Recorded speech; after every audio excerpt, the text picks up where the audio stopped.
Hello there, YouTube. My name is Chuggy, and today I have a vlog for you guys. Today, this is a thank you to you, and I mean you, for being one of the more than now 5,000 subscribers to my channel. Guys, it is a number. It is a number, and there are a lot of bigger channels out there. There are a lot of smaller channels out there. But the thing is, I never, ever, ever dreamed of my channel becoming, well, even more than, say, 10 or 15 subscribers, honestly. Now, I want to say really thank you to you guys. The channel is what it is because of you. It's your interaction, your great comments, your views, your just enjoyment of these stupid little videos that I make, which just makes this whole process so rewarding. I love making the videos, and I just love the reaction and stuff it gets from you guys. So basically, guys, thank you so much for all your great support, great feedback, and everything else, which has made the channel what it is today. And well, it's the next 5,000 subscribers, I guess. So again, guys, thank you so much for being a part of this, and it really does mean a lot to me. But anyway, as a few of you requested a few weeks ago, it's time for Game Dev Story. So, for some of you won't know what the heck I'm on about. In fact, the original Game Dev Story only got a few hundred views. Basically, I have just finished my computer science degree. And as part of my final year, I had to have a final year project, basically showcase everything I'd learned as part of my degree. And what I decided to do, and what I was allotted to do, is actually to make a game. And I thought it'd be interesting to try and document what happened, the problems I faced, how I overcame them, the technology behind it all, in places as well. Just to give you guys a bit of an insight into what actually makes up not only a computer program, but in particular a computer game. And I must admit, making the first video was fine, but what happened next was a pretty torrid time, I'll be honest. So I can't go into the details of what really happened next. I can't show you source code, I can't show you what I produced, because kind of strictly speaking it is owned by my uni, but I can talk about it. So hence, you'll be seeing a few things, and there is a surprise, which I'll be showing you shortly, which is pretty cool. Well, I think it's pretty cool. You may disagree. But I think it's pretty neat nonetheless. So my game, or the whole project, revolved around computers in the UK from the 1980s. The UK has got a great, and I mean properly great, install base for game developers. And that's mainly because in the early 80s and mid to late 80s, home computers, they were available for people to buy for the first time. They weren't crazy expensive. You could afford one without having to save up half a year's salary. And people would buy them. They would go, this seems pretty neat, but what can I do with it, really? And they would go away and they would start making things. And, well, one thing led to another, and eventually people started to make games. And that is where video games, as we know them today, came from. It's just a load of people in their bedrooms writing games. And this practice of bedroom coders grew into some game companies like Codemasters, for instance. That was two brothers who started making some games, and they made it their full-time career. As it so happens now, they've both not part of Codemasters, but never mind. That's another story. But anyway, I wanted to know, first of all, what were the machines which were enabling these people to make games, to use computers, but also what the games they were making. So having done a little bit of research, I'm basically just recapping what I talked about in the first video, I found myself a game to reproduce, and it was this game right here. This is The Great Escape. This was published in 1984, and it is basically a game based on the film of the same name. You're a prisoner, you have to escape the prison, basically. And if you go back to my original Game Dev Story video, which I'll link somewhere, probably comments, probably on screen now or something, you will see me actually playing that game through an emulator. And just in case you're wondering, that looks like a bit of a weird shaped box. There's a reason for that. That's how games were distributed in the 80s. It's a tape. Seen one of those recently? Pretty neat. Anyway, so that was, well, this is what a game was like back in the 80s.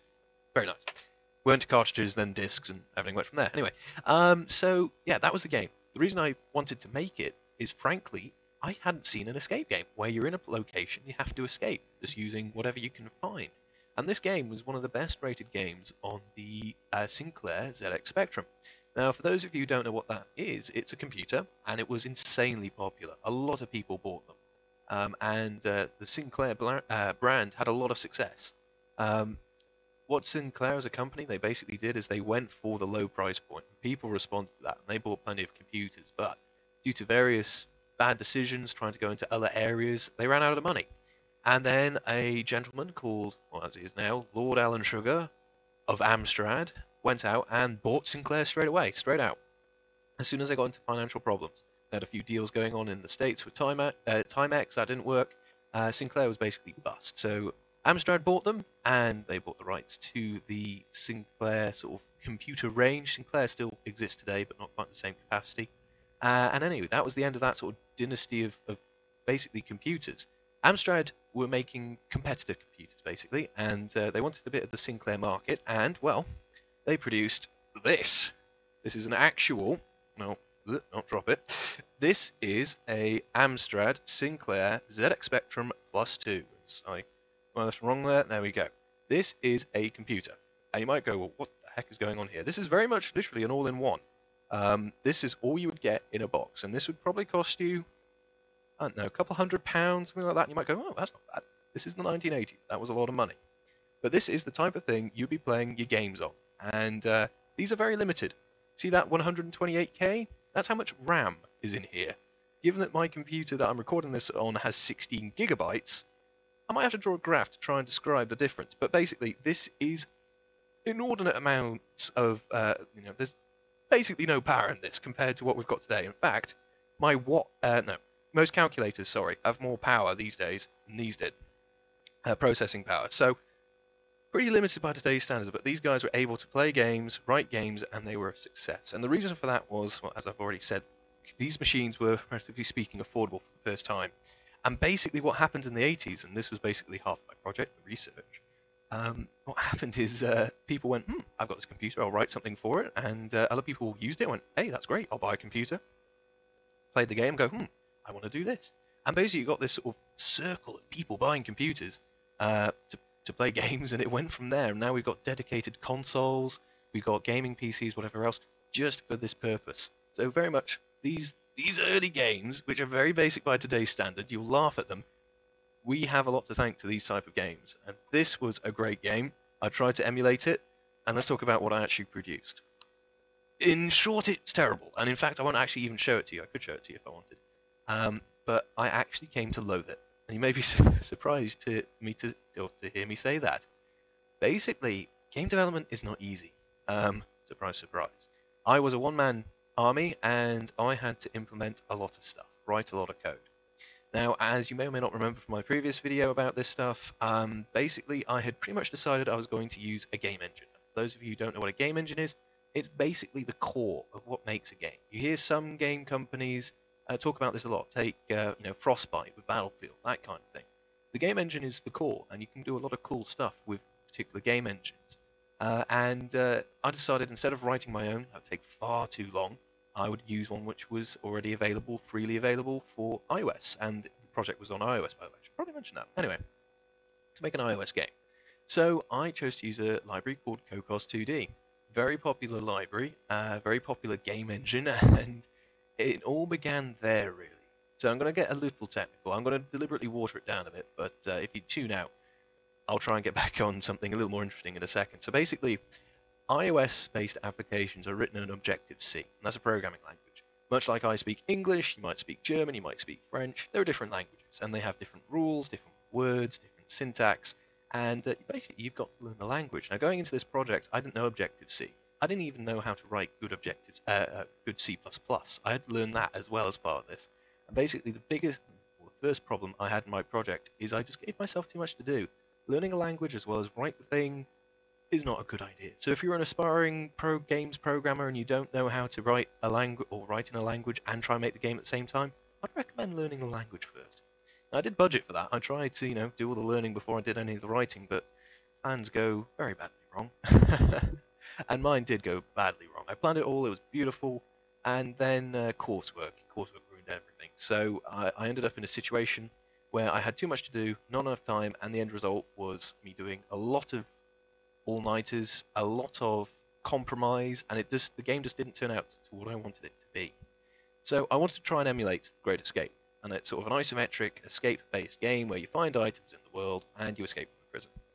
I did that. I implemented an isometric game where you had to find items and escape from the prison. But the problem was that I had this picture as a game in my head, even, as we all do, of this nice shiny thing, which it's everything we want it to be. But when we actually try and do it, actually implementing it, actually trying to put it together, it's a damn sight more difficult than you could ever possibly think of.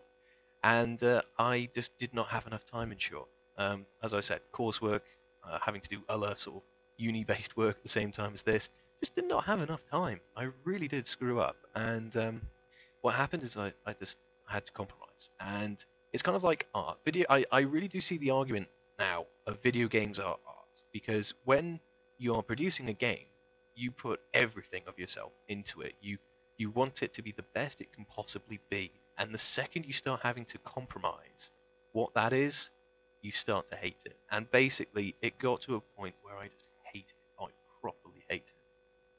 And ironically, the actual game wasn't worth pretty much anything of my actual project. I think it was worth maybe 10% of the 100.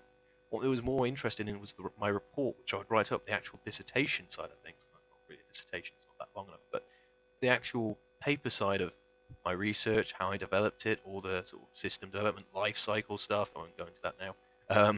How I decided to use this piece of software, why I used this methodology, whatever. It basically made me go, okay, I've got to start ticking the boxes rather than doing what I want to do. And the result was a rushed game. It met the requirements. You have to set out requirements you see in these things, what the game will actually do. I met those, but I'll be honest, it was not what I wanted it to be.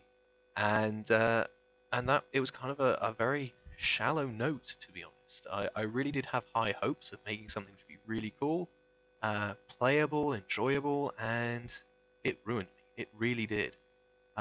But having said that, I still got a first in my dissertation. And you might go, what? How is that possible? How did you, screw up so badly, get the planning wrong, and still get a first? Well, the reason is that basically I learnt from it. And this is kind of like a moral, if you will, so like a learning point to learn from this video, that it's okay to make mistakes as long as you recognize them and don't do them again.